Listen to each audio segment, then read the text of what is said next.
ഇന്നത്തെ ചിന്താവിഷയം മത്തായിയുടെ സുവിശേഷം 28-ാം അധ്യായം 20-ാമത്തെ വാക്യമാണ്. ആ വാക്യത്തിൽ ഇങ്ങനെ എഴുതിയിട്ടുണ്ട്: ഞാനോ ലോകാവസാനത്തോളം എല്ലാ നാളും നിങ്ങളോട് കൂടെ ഉണ്ട് എന്ന് അരുളി ചെയ്തു. നമ്മുടെ വാഴ്ത്തപ്പെട്ട കർത്താവായ യേശു ക്രിസ്തു തൻ്റെ പരസ്യകാല ശുശ്രൂഷയിൽ ഈ ലോകത്തിലുള്ള തൻ്റെ ജനത്തോട്, അല്ലെങ്കിൽ യേശുവിൻ്റെ ശിഷ്യന്മാരോട് പറഞ്ഞ വളരെ പ്രധാനപ്പെട്ട ഒരു വാക്കാണ്, ഞാൻ നിങ്ങളുടെ കൂടെ ഉണ്ട്.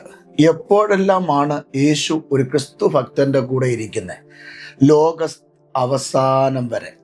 ഈ ലോകാവസാനത്തോളം, ലോകം അവസാനിക്കുന്നിടത്തോളം ഈ ഭൂമിയിൽ നമ്മോട് കൂടെ നമ്മുടെ കർത്താവുണ്ട്. ജീവിതത്തിൽ ആരൊക്കെ നമ്മളെ ഇട്ടിട്ട് പോയാലും, ആരൊക്കെ നമ്മളെ വെറുത്താലും, ആരൊക്കെ നമ്മളെ തള്ളിയാലും, ലോകത്തിൽ എല്ലാ മേഖലകളിലും നാം ഒറ്റപ്പെടേണ്ട ഒരു സാഹചര്യം കടന്നു വന്നാലും ഒരിക്കലും ഭാരപ്പെടരുത്.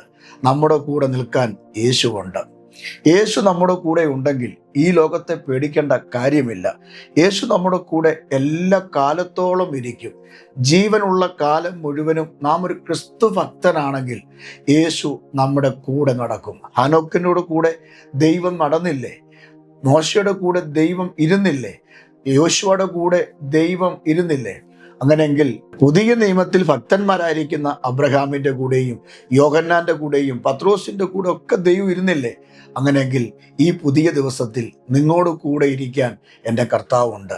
ഒരിക്കലും നിങ്ങൾ ഭാരപ്പെടരുത്, നിങ്ങൾ നിരാശപ്പെടരുത്. എനിക്ക് ആരുമില്ല എന്നൊരു ചിന്ത നിങ്ങളെ ഭരിക്കരുത്.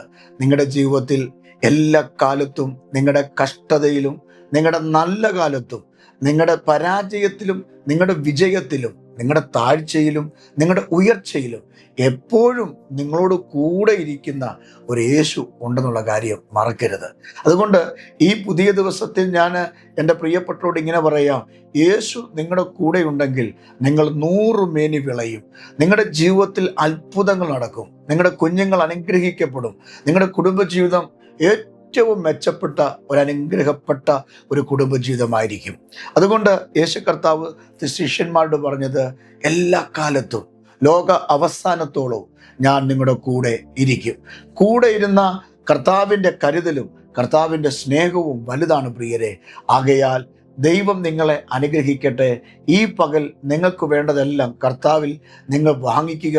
ദൈവത്തോട് ചോദിക്കുക, മുട്ടുവിൻ എന്നാൽ തുറക്കപ്പെടും, അന്വേഷിപ്പിൻ കണ്ടെത്തും, അത് ഏവനും ലഭിക്കും എന്ന് വേദപുസ്തകത്തിൽ എഴുതിയിട്ടുണ്ടെങ്കിൽ നിങ്ങൾക്കത് ലഭിക്കും. ഞാൻ പ്രാർത്ഥിക്കാം, ദൈവം നിങ്ങളെ അനുഗ്രഹിക്കുമാറാകട്ടെ.